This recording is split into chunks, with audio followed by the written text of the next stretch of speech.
کہ ہر فن میں لوگ دو قسم کے ہوتے ہیں، ایک وہ جن کو وہ فن پورا یاد ہوتا ہے، اور یاد کا میں سمجھا رہا ہوں آپ کو مثالوں سے کہ حساب اسی کو یاد ہے جس کو قاعدے یاد ہے، صرف نام اسی کو یاد ہے جس کو قاعدے یاد ہے، کوئی نیا سوال آئے وہ حل کر لے۔ اس طرح کتاب و سنت کے جس کو قاعدے یاد ہو وہ مجتہد ہوتا ہے، کوئی نیا سوال آئے وہ فوراً حل کر کے آپ کے سامنے رکھتا ہے۔ اب جو حساب نہیں جانتا وہ حساب دان سے پوچھ لے تو مجھے تو نہیں بنے گا۔ اس طرح جو بھائی نہیں کر سکتا، اس لیے دو ہی راستے بتائے ہیں اللہ تعالیٰ نے، ان فی ذالک لذکر لمن کان لہ قلب او القی السمع وہو شہید، کہ میں اس قرآن سے دو ہی لوگ نصیب کر سکتے ہیں، حاصل کر سکتے ہیں، ایک وہ جس کا دل خود روشن ہو، صاحب بصیرت ہو، جس کو یاد ہو وہ اس کی تہ تک پہنچ سکتا ہو، ایک تو وہ اس پر خود عمل کرتا، اور دوسرا جو ہے وہ پھر اس کو کیا حکم ہے، القی السمع وہو شہید، پورے دل کو حاضر کر کے اس کی بات سنے، مجھے سمجھا رہا ہے، پورے دل کو توجہ کر، وہی پہلا آدمی اس کو وہی سے کہا جاتا ہے، اس دوسرے کو مخالف کہا جاتا ہے۔ اب شعبے بڑے عجیب ہوتے ہیں۔ ایک دوست نے مجھے پوچھا کہ جی قبر میں پوچھا جائے گا کہ تقلید کی تھی یا نہیں، تو حنفی کہہ رہا تھا یا نہیں کہہ رہا تھا، شافعی کہہ رہا تھا یا نہیں کہہ رہا تھا؟ میں نے کہا اگر دین اتنا ہی ہے جتنا کبھی پوچھا نہیں پھر تو اس میں نے کہا پانچوں نمازیں بھی نہیں آتی، صحیح بخاری بھی نہیں آتی، تو میں نے کہا ان سوالات میں تو اس سوال کا ذکر نہیں ہے، لیکن وہ تو اللہ کرے ہر مسلمان پر آسانی ہو جائے، چند منٹ کی بات ہوگی، اس کے بعد قیامت تک جو پٹائی ہونی ہے قبر میں وہ اسی مسئلے کی وجہ سے ہونی ہے۔ چنانچہ میں نے صحیح بخاری سے صفحہ 178 کھول کے رکھ دیا کہ پڑھو کیا لکھا ہے کہ فرشتہ جب مارے گا نا تو ایک اور مارے گا اور 7 لفظ کہے گا، لا دریتا ولا تلیتا، تو خود نہ صاحب درایت تھا، نہ تجھے پوری سمجھ اور عقل تھی دین کی، اور نہ تو نے سمجھ والوں سے دین سیکھا تھا، اس لیے غلطی کر رہا۔ تو قیامت تک جو پٹائی ہوگی وہ اسی مسئلے پر ہوگی۔ کوہاٹ کے مناظرے میں جب میں نے یہ پیش کی حدیث، 12 والی صاحبان سے کھڑے ہو گئے، تحریف کر رہا ہے، غلط ترجمہ کر رہا ہے، آپ صحیح سنا دیں، آپ صحیح سنا دیں کہ درایت کا معنی کیا ہوتا ہے اور تلایت کا معنی کہ تلایت میں پیچھے چلنا ہوتا ہے نا۔ کہتا ہے کسی نے پہلے بخاری کی شرح میں یہ بات لکھی ہے؟ میں نے کسرانی شرح بخاری اٹھائی، میں نے کہا دیکھو لکھا ہے، ولد تبات العلماء بالتقلید فیما یقولون، کہ تو خود بھی مجتہد نہیں تھا اور تو نے تقلید بھی ان کی نہیں کی، اس لیے تجھے مار پڑ رہی ہے۔ وہ آدمی جو نیا غیر مقدم تھا، کارخانے دار تھا، مجھے کہنے لگا جی مجھے دکھائیں کہاں لکھا تقریر، میں نے دکھا دیا۔ کہنے لگا آگے مناظرہ جاری رکھیں یا نہ رکھیں یہ آپ کی مرضی، میری توبہ کہتا ہے، مجھ سے قیامت تک حاضری نہیں کروائی جائے گی، میری کہنا توبہ، اب آپ کی مرضی کرتے رہے تھے، بس میرے لیے نہ کریں۔ تو ایک بوڑھا سا آدمی کھڑا ہو گیا، کہتا ہے چلو قبر میں تو مار پڑتی رہے گی، لیکن جب قبر سے نکلیں گے پھر جان چھوٹ جائے گی یا نہیں؟ نہیں، پھر کیا ہوگا؟ قرآن بتا رہا ہے کہ روتے ہوئے جا رہے گے، لو کننا نسمع اور نہ کہ لو ما کننا فی اصحاب السعیر، کہ دو ہی طریقے سے، یا تو پوری عقل اور سمجھ ہوتی دین کی، یا ان سے سن کر مسئلہ سمجھ لیتے، تو وہاں اعتراف جرم کرتے ہوئے جا رہے ہوں گے۔ آج تو پوچھے جی کبھی پوچھا جائے گا یا نہیں، وہ فرشتہ پیٹ پیٹ کے اتنا مسئلہ یاد کرائے گا کہ یہی اعتراف جرم قیامت کو ہوگا۔ جاتے ہوئے ایک ہی پکار ہوگی، لو کننا نسمع اور نہ کہ لو ما کننا فی اصحاب السعیر۔ تو بات یہی ہے، اس میں کوئی ایسی بات نہیں، جو جس فن کو نہیں جانتا وہ دوسرے سے سمجھے۔ میں ایک مناظرے میں جب آیت پڑھی، اب وہ یاد ہوتی ہے، کہنے لگے جی حدیث سے تفسیر کرو، حدیث سے تفسیر کرو، اس کا حدیث سے سن لو۔ ابو داؤد شریف میں واقعہ ہے، میں نے سنایا کہ حضرت پاک صلی اللہ تعالی علیہ وسلم نے ایک لشکر بھیجا، خود اس میں تشریف نہیں لے گئے۔ اب وہاں لڑائی شروع تھی، تو لڑائی میں ایک شخص کے گہرا یہاں زخم ہو گیا سر پر۔ اتفاق یہ ہے کہ وہ زخمی آدمی رات سویا تو اسے ایسا خواب آ گیا جس کے بعد غسل فرض ہو جاتا ہے۔ اب دیکھو یہاں دو باتیں آ گئی، ایک تو قرآن کی آیت اسے یاد ہے، اس کو عربی آتی ہے کہ پانی نہ ملے تو تیمم کرو۔ اب یہاں پانی تو موجود ہے، تو حضرت پاک کی مبارکات تھی کہ جب لشکر بھیجتے تو امیر عالم کو بنا کر بھیجتے، فقیہ کو، تاکہ کوئی مسئلہ پیش آئے تو اس سے لوگ پوچھ لیں۔ لیکن اس نے شرم کے بارے امیر صاحب سے نہیں پوچھا، جا کے اپنے جج سے پوچھ لیا کہ کیا کروں۔ اب دیکھو وہ قرآن کی آیت پر کے بتا رہا ہے کہ قرآن میں صاف ہے کہ پانی نہ ملے تو تیمم کرو، تیرے پاس تو پانی ہے۔ سکھا کہیں ایسا نہ ہو کہ زخم میں پانی پڑ جائے اور میں فوت ہو جاؤں، کہ نہیں قرآن کی آیت ہے۔ اس بیچارے نے غسل کر لیا اور وہی جو خطرہ تھا پیش ہے وہ آدمی فوت ہو گیا۔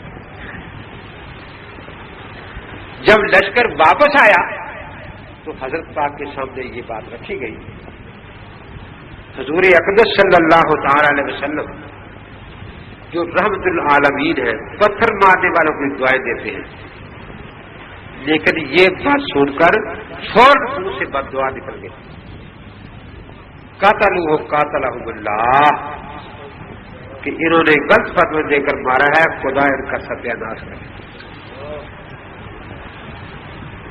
اور آگے کیا فرمایا، انما شفاء العی سوال، اس ناواقفی کا علاج ایک ہی تھا کہ جاننے والوں سے پوچھ کے اجان سے رکھ۔ اب وہ جو مولوی صاحب کہہ رہے تھے کہ حدیث سے تفسیر کرو، میں نے حدیث سنائی، اس کے بعد کہا دیکھو یہاں سے پتہ چلا کہ جو دین کا پورا واقف نہ ہو اس کو فتویٰ دینا، اس پر اللہ کے نبی بد دعا کرتے ہیں کہ خدا اس کا ستیہ ناش کر دے۔ تو ایسے لوگوں کے لیے بد دعا کرنا اللہ کے نبی پاک کی سنت ہے۔ میں نے کہا سب 3 دفعہ بد دعا کر دو کہ یا اللہ جو کتاب و سنت کے ماہر نہیں اور فتویٰ دیتے ہیں، یا اللہ ان کا ستیہ ناش ہو جائے، یا اللہ ان کا ستیہ ناش ہو جائے، یا اللہ ان کا ستیہ ناش ہو جائے۔ اب وہ ہماری جب کھڑے ہو گئے، اب وہ ایسے بیچارے پریشان تھے، انہیں یہ نہیں پتا کہ کون سی قسم کھانی ہے کون سی نہیں کھانی، خدا کی قسم، قرآن کی قسم، رسول کی قسم، نبی کی قسم، پتہ نہیں کیا قسمیں کھا رہے ہیں کہ یہ تمہیں دھوکہ دے رہا ہے، قسمیں کھاتا جا رہا ہے۔ 5-7 قسمیں ایک ہی ساتھ میں کھا گیا۔ آخر میں نے کہا کہ بھی آپ نے قسمیں سن لی، اب قرآن سنیں۔ اللہ تعالیٰ فرماتے ہیں لا تطع کل حلاف مہین، ہر کمینے کی قسموں پر نہ چلے جایا کرنا۔ یہ میں نے کہا نہ قرآن کو مانتا ہے نہ حدیث کو مان رہا ہے، بات کے اندر جا کے دروازہ بند کر دیا۔ اب میں سمجھ گیا کہ اب یہ فون کرے گا کمیشن کو، کمیشن ان کے بدوں کا تھا اس لیے اب جان بچانی چاہیے۔ میں اٹھا اور ادھر تبلیغی مرکز تھا، وہاں تعلیم کے وہاں جا کے بیٹھ گیا۔ مجھے فون کیا، پولیس سارے مدارس مجھے تلاش کر رہی ہے، اور میں تبلیغی جماعت والوں میں بیٹھا ہوں، درس ہو رہا ہے سن رہا ہوں، خود کسی کو بھی پتا نہیں، کسی اور دوسرے میرے ساتھی کو کہ میں کہاں ہوں، نہ مدرسے والوں کو پتا ہے، نہ اور وہ سارے پریشانی کی پتہ نہیں کہاں چلا گیا ہے۔ تو مقصد یہ ہے کہ یہ بات کوئی ایسی الجھاؤ والی نہیں ہے، لیکن الجھانے کے لیے عجیب و غریب طریقے ہوتے ہیں۔ ایک مناظرے میں، اب میں تو پڑھتا تھا آیت فَاسْأَلُوا أَهْلَ الذِّكْرِ إِن كُنتُمْ لَا تَعْلَمُونَ، مدد کا مناظر صاحب اٹھتے یوں ہاتھ باندھ کے ایک رکوع پڑھ کے بیٹھ جاتے، ایک رکوع قرآن پڑھ کے نہ ترجمہ نہ پڑھ۔ میں نے عرض کیا، میں نے کہا حضرت آپ شبیدہ پڑھنے ہیں یا مناظرہ کرنے ہیں؟ کوئی آیت پڑھے جس سے مسئلہ ثابت ہو. مجھے کہنے لگے اگر تجھے تقلید کا معنی آ جائے نا، اس کا معنی کیا ہے، تو کبھی اپنے آپ کو مقلد نہ کہے. ذرا سمجھا دیں. تقلید کہتے ہیں پٹے کو.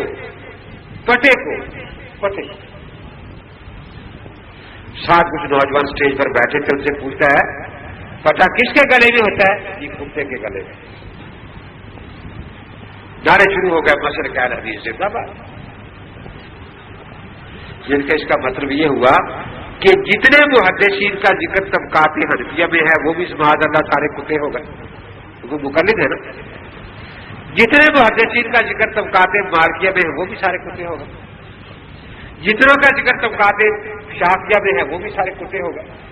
اور جن کا ذکر طبقات حنابلہ میں وہ بھی سارے کتے ہو گئے. اور آپ کا مذہب زندہ ہو گیا. مجھے کہتا ہے تو انکار کرتا ہے، اس کا معنی پتہ نہیں ہوتا. اس کا کر میں انکار تو نہیں کرتا، لیکن جس طرح اس کا پٹا معنی ہوتا ہے، اس کا معنی ہار بھی ہوتا ہے. اور ہار ہوتا ہے انسانوں کے گلوں میں. اب انسانوں والا معنی یاد کر لیتے ہیں، کتے کتوں والا یاد کر لیتے ہیں. اگر اپنی اپنی پسند ہو، ہم کیسے ان کو مجبور کریں گے تم انسانوں والا معنی یاد کرو؟ اس پر بڑا پریشان ہوا. حدیث میں لکھا ہو، حدیث میں کہ تقلید کا معنی ہار ہوتا ہے. میں نے کہا معنی حدیث میں ہوتے ہیں یا لغت میں ہوتے ہیں؟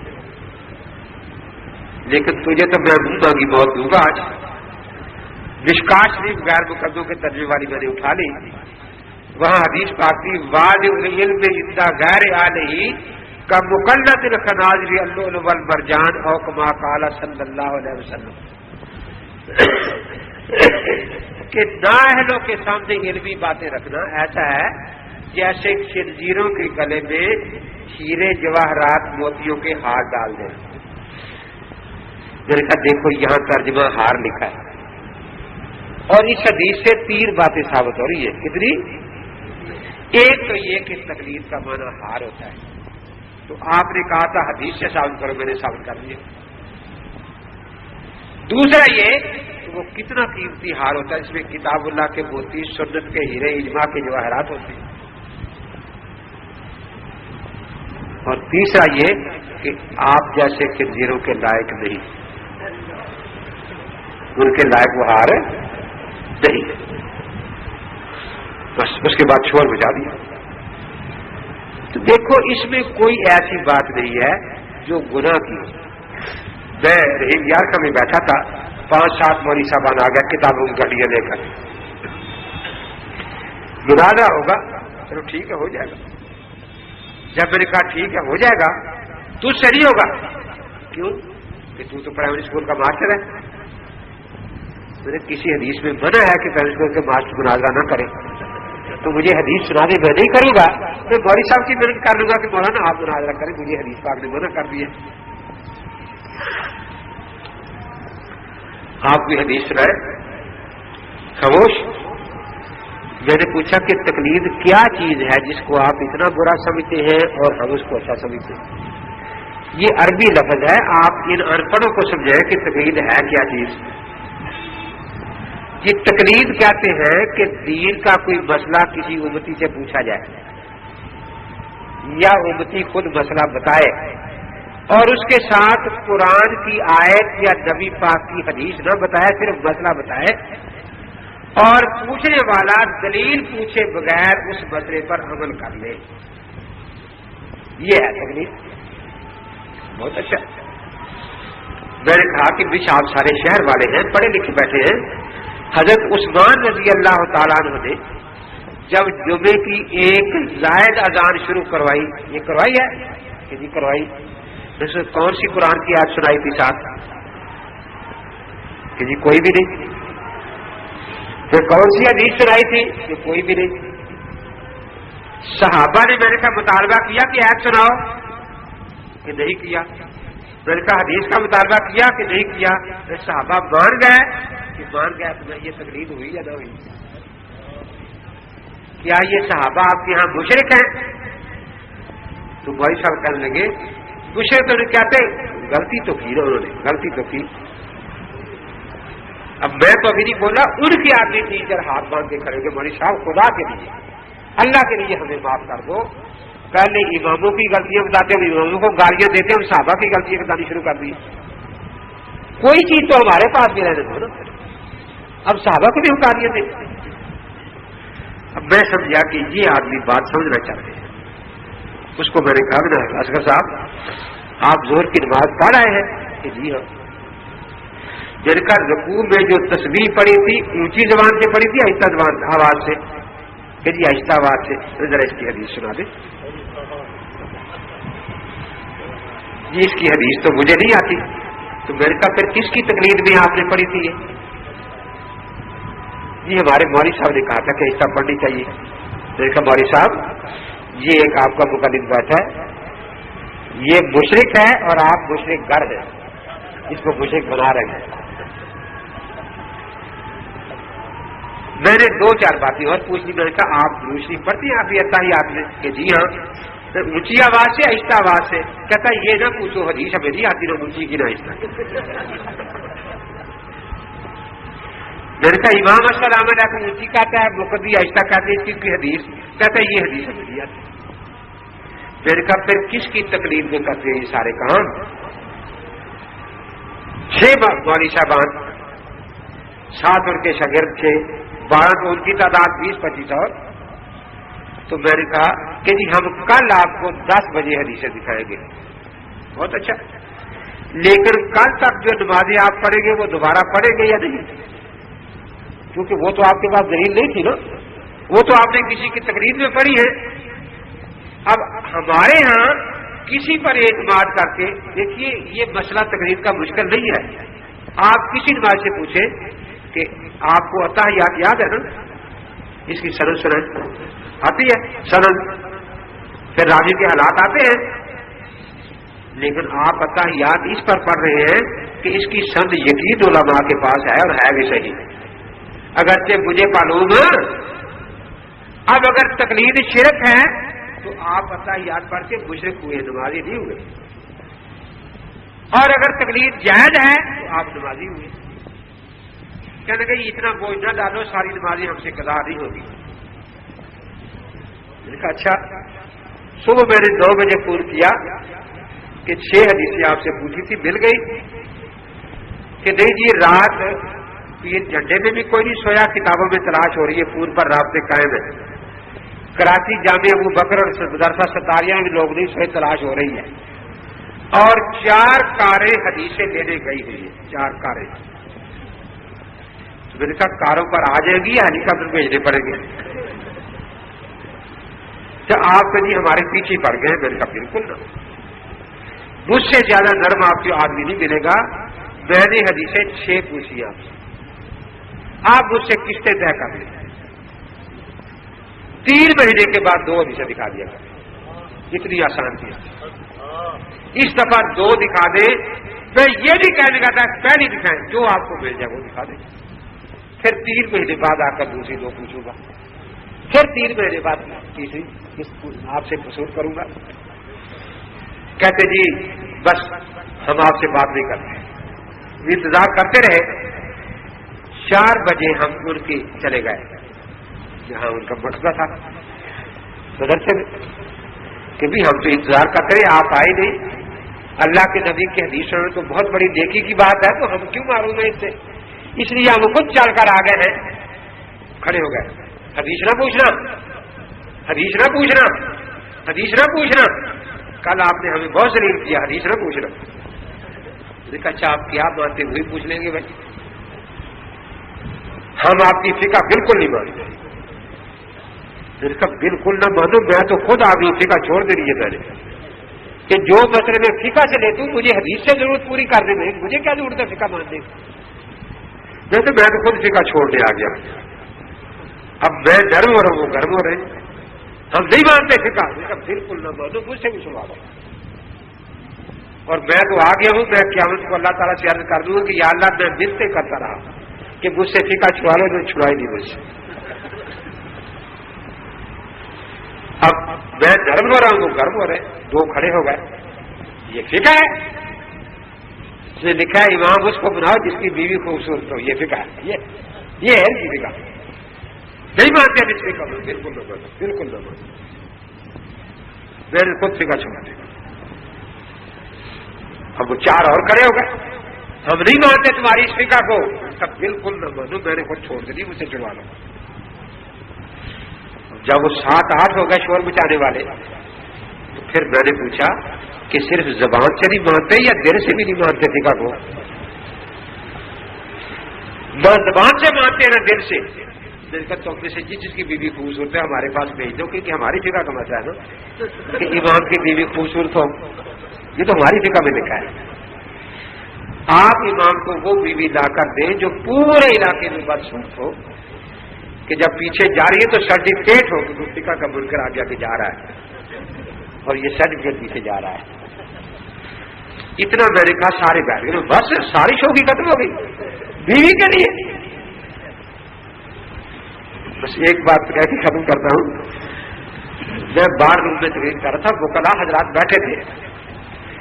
اب میں ان کو ان کی زبان میں سمجھا رہا تھا کہ قرآن جو ہے یہ آئین ہے، آئین کے درجے میں، اور سنت جو ہے اس کی حیثیت ہے کہ قانون ساز اسمبلی خود قانون کے کسی اجمال کی تشریح کر دے تو پھر کسی کی بات اس کے مقابلے میں نہیں سنی جاتی. ائمہ مجتہدین کو ہم قانون ساز نہیں مانتے، جن کو ہم قانون کا ماہر مانتے ہیں. ان کی حیثیت قانون میں ملک میں وہی ہے جو ہائی کورٹ کے چیف جسٹس صاحب کی ہے. چیف جسٹس صاحب قانون ساز نہیں ہے، قانون ساز ادارہ قومی اسمبلی ہے، لیکن ان کو قانون کا اتنا بڑا ماہر سمجھا جاتا ہے کہ اس کے فیصلوں کو باقاعدہ PhD میں لکھ لیا جاتا ہے اور ماتحت عدالتیں اس کے ریفرنس اور حوالے سے فیصلے کرتی ہیں کہ اس کی تشریح جو ہے قانون کی وہ مسلمہ سمجھی جاتی ہے. اور اگر وہ ایک جسٹس کا فیصلہ ہو تو اس کو ہائی کورٹ کا فیصلہ کرتا سمجھا جاتا ہے. اگر فل بینچ بیٹھ جائے اسے سپریم کورٹ کہا جاتا ہے، اور ہمارے اس کو اجماع امت کہا جاتا ہے کہ سارے مجتہدین نے اتفاق کر لیا. اس لیے ائمہ جس طرح ملک میں قانون پر عمل کرنے کے لیے ان کورٹوں کی ضرورت ہے یا نہیں، تو جس طرح PhD کے حوالے سے جسٹس صاحب جج فیصلہ کر رہے ہیں، سول جج، اسی طریقے سے ہم کہتے ہیں قال ابو حنیفہ قال شافعی، کہ ان کی اسلام میں تشریح اتنی موت پر مانی گئی ہے، ماہرین قانون نے مانی ہے کہ ان کو محفوظ کر دیا اور ان پر فیصلے دیے. یہی کہ یہ قانون کا فیصلہ ہے.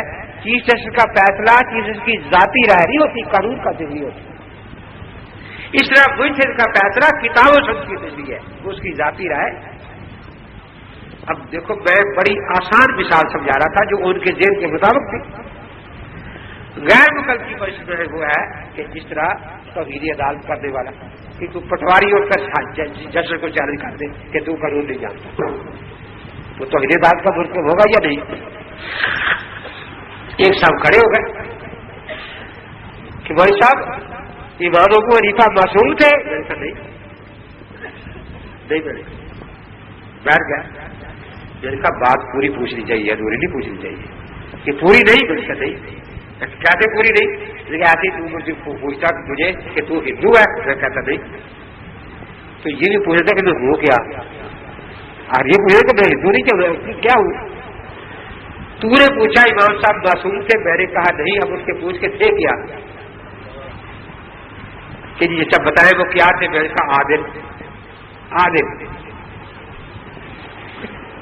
کہتا ہے اگر عادل کی بات میں نہ ماننا چاہوں تو کل سے عدالت میں جانا بند کر دیں. کل سے عدالت میں جانا بند کر دیں. جن کا وکیل صاحب آپ کو ذرا دیر سے بات یاد نہیں، کاش پہلے یاد آ جاتی کہ کب کہ جب جناب کا نکاح ہوا تھا تو وہاں 2 گواہوں کی ضرورت ہوتی ہے. اس نے کہتا کہ جب تک میرے نکاح کے گواہ معصوم نہیں ہوں گے میں بیوی نہیں لے جاؤں گی، کیونکہ عادلوں کی گواہی میں مانتا. اس وقت تو یہ نہیں پوچھا ہوگا عادل بھی ہے یا نہیں. لیکن چونکہ اب آپ فرماتے ہیں کہ میں عادل نہیں مانتا، تو اب اٹھ کر اعلان کر دیں کہ چونکہ میرے نکاح کے گواہ معصوم نہیں تھے اس لیے نہ نکاح ہے، نہ بیوی ہے، نہ اولاد میری اولاد ہے۔ بڑا پریشان ہوا، میں نے کہا دیکھو فقہ بعد میں چھوڑنی پڑے گی، بیوی بچے پہلے گھر سے نکل جائیں گے، سودا میں دیکھ لو کا کتنا مہنگا ہے۔ اور پھر یہ نہ کہنا کہ صرف فقہ چھوڑنی پڑے گی، حدیث کا راوی بھی عادل ہی ہوتا ہے، معصوم نہیں ہوتا، پھر حدیث بھی آپ کو چھوڑنی پڑے گی، کیونکہ معصوم تو نہیں، غلطی ہو سکتی، امکان ہے۔ اس کے بعد بیٹھ گیا، ایک دوسرے صاحب کھڑے ہو گئے کہ جی امام ابو حنیفہ سے اختلاف کا حق نہیں ہے۔ میں نے کہا آپ کو بالکل نہیں، نہ مجھے،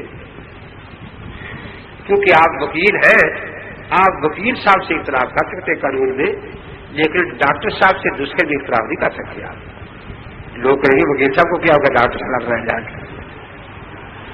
سنار سے آپ سونے کے بارے میں اختلاف نہیں کر سکتے، سنار کی بات نہیں کر سکتے، بلکہ چمار سے بھی چمڑے کے بارے میں آپ اختلاف نہیں کر سکتے، کیونکہ اس فن کا ماہر وہ ہے نا۔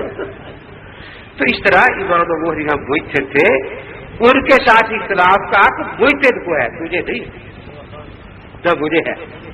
اور جن کو حق تھا انہوں نے اپنا حق استعمال کیا ہے، امام شافعی نے حق استعمال کیا ہے، امام مالک نے اپنا حق استعمال کیا ہے، امام ابن حنبل نے اپنا حق استعمال کیا ہے، اس لیے تجھے تو کوئی حق نہیں ہے، تو آرام سے بیٹھ، وجہ آرام سے بیٹھ گیا۔ تو مقصد یہی ہے کہ تقلید کس کو کہتے ہیں؟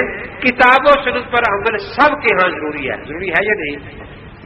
اب اس کے دو ہی طریقے، تیسرا کوئی طریقہ نہیں، یا تو خود کتاب و سنت کا ماہر ہوگا، جیسے ڈاکٹر کوالیفائڈ خود ماہر ہے تو وہ خود نسخہ لکھ سکتا ہے،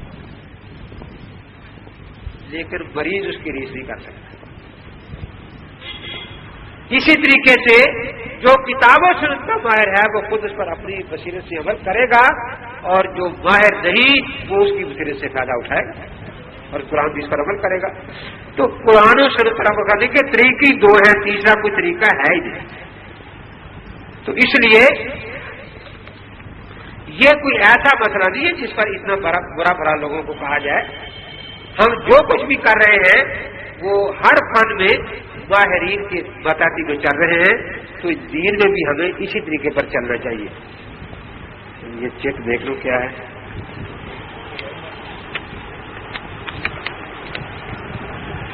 تقلید فرض ہے، واجب ہے، سنت ہے، مستحب ہے، دلیل کے ساتھ وضاحت فرمائیں۔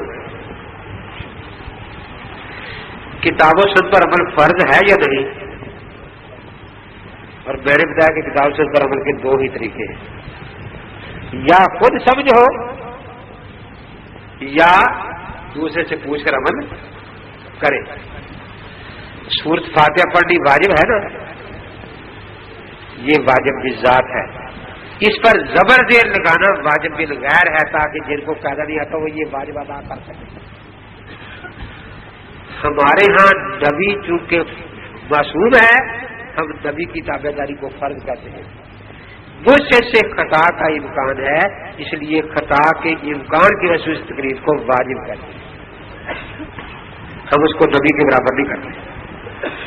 خطا کا امکان ہے نا، اس لیے تقلید مطلق واجب بالذات ہے اور شخصی واجب بالغیر ہے، کیونکہ یہاں ایک ہی امام کا مذہب ہے، دوسروں کا ہے ہی نہیں۔ اب یہ کہنا کہ تقلید میں امام کا نام بھی دکھاؤ، کس کی کریں؟ یہ ایسا ہی ہے جیسا کہ بڑے حدیث کے علاج کرانا چاہیے، اب وہ کہیں کہ ڈاکٹر صاحب کا نام بھی دکھاؤ، اللہ کے نبی نے فرمایا ہو کہ فلاں ڈاکٹر سے علاج کروانا، یہ کرو جو بھی ڈاکٹر آپ کو مل جائے گا آپ علاج کروا لیں گے نا۔ اب ایک آدمی نے حدیثیں پڑھی کہ کوئی جماعت کے ساتھ نماز پڑھنی چاہیے، اب کہتا ہے کہ امام وہ بتاؤ جس کو اللہ کے نبی نے بھیجا ہماری مسجد میں، حالانکہ آپ خود امام مقرر کرتے ہیں، لیکن پھر اس کی تابعداری اللہ کے رسول سے ضروری ہو جاتی ہے۔ اگر آپ اس سے پہلے رکوع سجدہ کر لیں تو فرمایا خطرہ کہ انسان گدھے جیسا نہ بن جائے۔ تو تقلید کا میں نے مسئلہ بتا دیا کہ تقلید مطلق واجب بالذات ہے، کیونکہ اس کے بغیر وہ واجب اجتہادی مسائل کا اعظام نہیں کر سکتے، اور شخصی واجب بالغیر ہے، اس کے لیے نام کی ضرورت نہیں ہوتی کہ جو بھی آپ کو اویلیبل ہوگا۔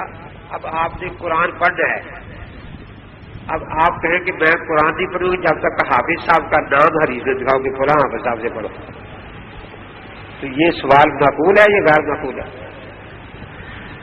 اب یہ تو نہیں کہتے کہ قرآن میں نکاح کا حکم ہے، لیکن جب تک حدیث میں نہیں آئے گا نا کہ نذیرہ ان کا نکاح سکینہ سے ہونے میں نے نہیں کرنا، وہاں تو یہی دیکھتے ہیں کہ مسلمان سے جائز ہے، وہ بھی مسلمان ہے، یہ دوسرے روکار میں نکاح ہو جاتا ہے یا نہیں ہوتا؟ یہاں بھی یہ دیکھنا ہوتا ہے۔ اب دیکھو ہمارا نام لے کر نماز بھی قرآن میں فرض نہیں ہے، ورنہ آپ کا کیا نام ہے؟ اب مولانا کہیں کہ یہ دکھاؤ کہ فقیر اللہ پر نماز فرض ہے، تو کچھ دکھا سکتا ہے کوئی؟ ہم کہیں گے دیکھو دو باتیں سمجھو، آپ پڑھے لکھے ہیں، دلیل کا ایک حصہ قرآن بھی ہوتا ہے، ایک باہر خارج بھی ہوتا ہے۔ قرآن سے ہم یہ دکھائیں گے کہ فقیر اللہ صاحب مومن ہے، مسلمان ہے، کہ قرآن میں مسلمان پر نماز فرض ہے، یہ قرآن سے دکھائیں گے۔ لیکن یہ کہ فقیر اللہ صاحب مسلمان اور مومن ہے، یہ قرآن میں نہیں نہ حدیث میں، یہ ہمارے مشاہدے سے پتہ چلے گا۔ جب یہ کہیں گے میں مومن ہوں تو ہم کہیں گے تو نماز فرض ہے۔ اس طرح فَاسْأَلُوا أَهْلَ الذِّكْرِ إِن كُنتُمْ لَا تَعْلَمُونَ، یہ حکم قرآن سے دکھا رہے ہیں۔ اور یہ کہ امام ابو حنیفہ اہل ذکر سے ان کو دین یاد تھا، یہ باہرین بتا رہے ہیں کہ ان کو اتنا دین یاد تھا، بعض والوں کو اتنا یاد نہیں ہے۔ تو اس لیے یہ مانگنا کہ نام دکھاؤ، یہ سارے دھوکے ہوتے ہیں۔ دعا کرو اللہ تبارک و تعالی ہمیں صحیح مسلک اہل سنت والجماعت پر قائم رکھے اور آئندہ کوئی تحریر کی رہنمائی میں کتاب و سنت پر عمل کرنے کی توفیق عطا فرمائے۔